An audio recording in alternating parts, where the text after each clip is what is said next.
Hey guys, I'm the CoasterKeet, and as we gradually get closer and closer to the Christmas season, those iconic images of Santa and his reindeer have just filled the world, and you pretty much can't go anywhere without seeing one or the other in a store or in a dorm or, in the street. It's kind of like music, it's just everywhere right now.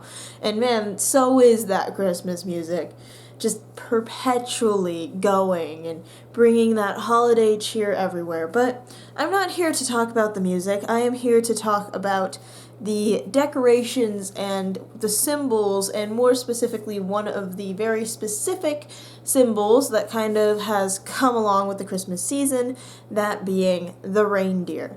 Now, reindeer and me have had a bit of an interesting relationship throughout my life. When I was a kid, I started out thinking that reindeer were just something associated with Santa, which I did believe in when I was a kid. I was not a super cynical kid, so I did believe in Santa, just not the Santa that was like at the malls or on fire trucks. I believed that there was some other one, and I believed that that other one had a set of reindeer. And so you can imagine my surprise when we're at the zoo one day and I see a sign that says reindeer. And little me saw this sign and was like, this just must be one of those mall Santa type things where they're trying to fool kids into thinking that these reindeer actually exist. And so I walked over, and lo and behold, there were the reindeer, kind of like how you see them in the fairy tales, except for the fact that none of them had a red nose or anything, and they didn't fly, which was disappointing. But turned out they were real, or at least this ruse to make everyone believe that they were real was extremely well thought out, and there were even signs talking about them. And so that day I learned that reindeer were real. Now fast forward through my life, and I have a few encounters with deer, mostly through camping and hiking. I would, be walking with my parents, and then I would look over my shoulder and hear some rustling, and there would be a deer just, going prancing along. There were times when they would just be in a big meadow, and you could just see that they were, because all of the campers would all be in this big, kind of semicircle far away from them to make sure that we didn't scare them off. And so I saw deer quite a bit. And like every kid, and especially like myself, because I wanted to pet every animal. I got mad once because I had a fish for a while and I can't pet a fish. So I am someone that will literally want to pet whatever it is. It doesn't matter if it's a bird, it doesn't matter if it's a dog, a cat, a fish, a deer, whatever. I just want to pet the animal. And so as a kid, I always had this little imaginings of, what if one day I was able to, reach out and touch that lovely woodland creature, perhaps feed it like a Snow White or some other sort of Disney princess. Like, what could go wrong? It would be absolutely amazing, right? And so then the time came when my dad started planning our trip to Japan. And he started talking about these places like Nara that actually had deer that went about freely. Deer that just, were wild deer, but because Japan's a lot tamer on the restrictions with animals, and essentially in Japan, if you do something bad and hurt yourself, it's your fault, and it's not everyone else's fault. So these deer were just allowed to roam freely. And when I heard about this, I was like, yes, absolutely, we need to go there. And so we did. And what I would like to show you now is the video of what happened when we went ahead and went to, not Nara, but another place where deer just kind of were able to roam about freely. So here you go.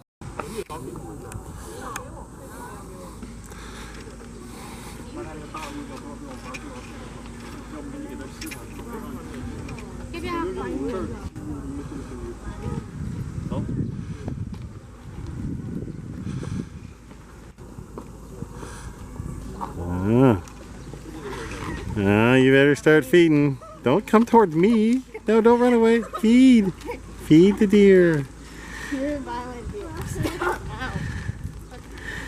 Right. Oh, give him a piece. Give him a piece, not the whole thing. All right. There we go. He actually bit you? Yes. Wow. Yeah, that was no fun. So, that didn't go exactly as planned, you could say. You could also count that experience as horrifying, terrifying, practically a slasher film, as those deer literally came up to me when I was holding that food. I'm just there desperately trying not to give all of the food that I have to them, and it was something that it wasn't easy to like dish out. It was this little package of like these biscuity things that was very Japanesely like nicely presented with this little bow, but I couldn't like untie it. And so I'm over here, and as you saw in the video, I'm like desperately trying to walk away from them so I can get a second to unwrap this thing. But they just keep coming, and first it's one, and then it's two, and then there's this just giant group of deer that are all coming at me. And it's not completely clear in the video, but what they were doing is they were just biting at like my stomach as I tried to move away from them. Not like super hard. They didn't leave any marks or anything, but it was enough that I could feel it, and I was definitely startled by it. As I would imagine you would be too. Like, you're just over here, you're trying to get this thing out to feed the deer, and all of a sudden they're attacking you. What's going on? There's supposed to be this beautiful Disney music playing, everyone's supposed to be happy, everything's supposed to be good and peaceful and nice. Like, deer, they're such nice, docile creatures, right? They never hurt a fly. They're herbivores. They're great. And then in real life, it's like, oh no, stay away from me, stay away from me. And I was also super afraid of the horns, because some of them had horns, and I did not feel like getting impaled that day. And so you could just see the like look of concern on my face in that video, because it was a disturbing time, I can tell you that. It was not a good thing. I was very terrified. Not so much that it would, ruin the rest of my day and make it so that whenever I saw like a deer, the Vietnam sirens would go off in my head and I'd zoom back to the time they were nipping at my stomach. But enough that whenever I see a deer and I hear someone say, "Oh, that's so cute," or you see this little video in a try not to laugh challenge of this deer like going up to someone and making these cute sounds that I know are essentially war cries before they dig into your flesh because you didn't give them what you wanted to, like what they wanted you to. And I see those videos and I'm like, yeah, that's not cute. That's kind of terrifying. But you can have it if you want. These deers, by the way, as another anecdote, were smart and crazy adept at using like their mouths to get into whatever they could. When we went to Japan, we had this little backpack that had like snacks and stuff for us, and when we went to this area with the deer, they would actually just stalk our backpack, and they would make sure to like stay close, and if you sat down and you put the backpack down, it was literally so quick. You would turn to look at this beautiful scenery, the beautiful like lake that's coming in and out, and then you turn back and you see a deer just licking your bag. And you're like, what are you doing? Get off of my bag. And they would just follow you and everywhere and do all these things. And it was a very interesting thing. I would say that deer in Japan are essentially like pigeons are in the States, except pigeons are significantly more skittish than deer.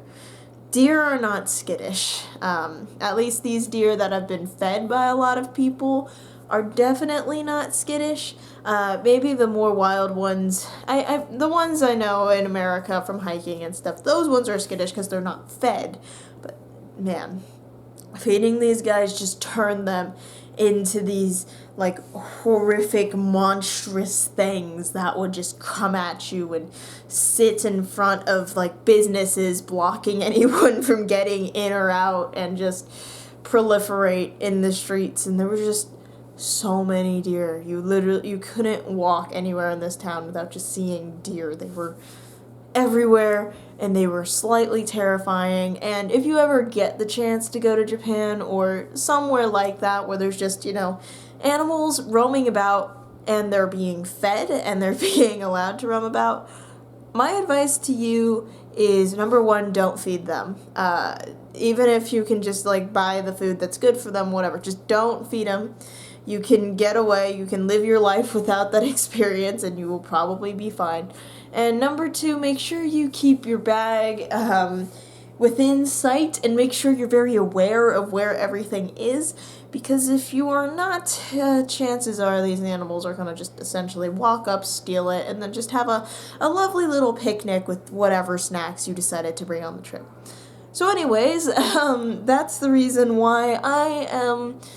scared is the wrong word. Anticipatory. I don't know. Cautious, maybe. This is the reason why I'm cautious around deer, and why I will never quite find them as beautiful, peaceful, docile creatures as I used to ever again. No. Forever, deer will be known as these hostile beasts that are just as dangerous as bears. So anyways, I've been the CoasterKeet. Thanks for watching this video and seeing all the craziness, and I hope that you guys stay away from hostile deer and that you soar high and enjoy your ride of life. Bye!